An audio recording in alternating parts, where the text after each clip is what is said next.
you know who scares me to death? And everyone hates them. Everyone who's like a super fan of college basketball. I watch like no games this year.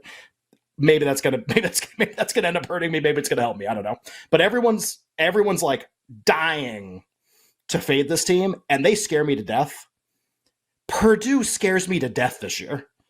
Like they are coached by a coach who I make fun of either in written form or during the NCAA tournament every single year.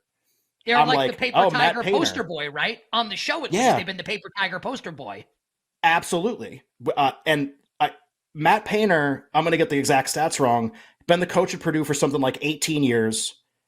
I think he's only played in one regional final, and he's never been to a Final Four. And he has had top 4 teams, like seed-wise, I don't know, 7 times, 8 times, something like that. And Mike is saying, should we do the Paper Tiger imaging? No, and that's the point. This isn't, maybe they just fizzle again, and like it's Zach Edey and you know, and Matt Painter and like who wants this team, whatever. They lost to St. Peter's last year, obviously in the Sweet 16. Again, I talk about looking at Kansas just like numerically versus talent. You look at Purdue versus all those other Painter teams.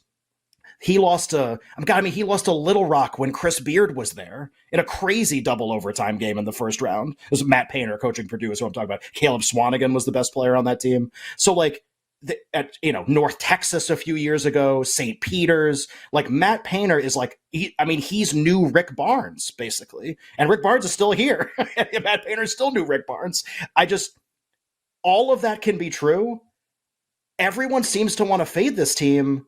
And like you look at them on a sheet of paper, they're terrifying. They're awesome at everything.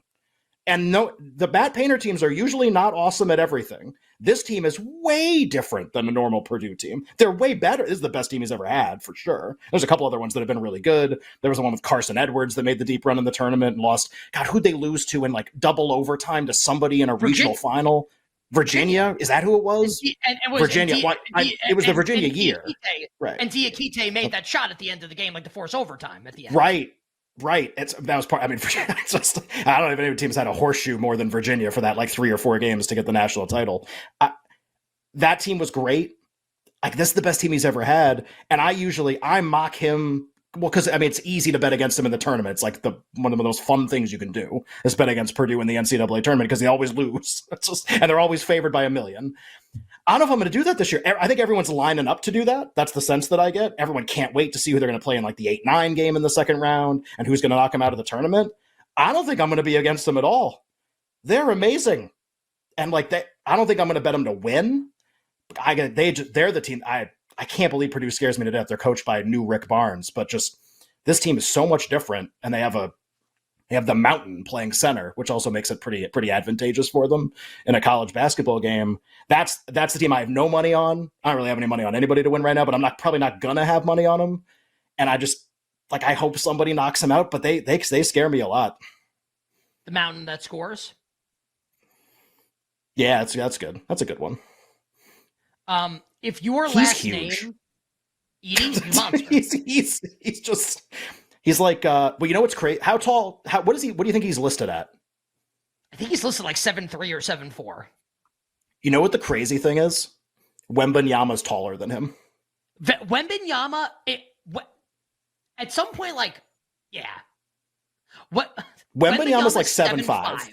He is 7'5". He is just 7'5". That started to come out. Did you hear that? It was Russillo and Simmons did the pod Sunday night. Russillo was saying Wembanyama's camp, it's the first time in history that a player's camp has been trying to get people to say that he's shorter than he is because it's going to freak people out that he's so tall. So normally you want to be taller, right? You're like a short guard coming in like, no, I'm 6'4", like I'm not 6'1". He's trying to do the opposite.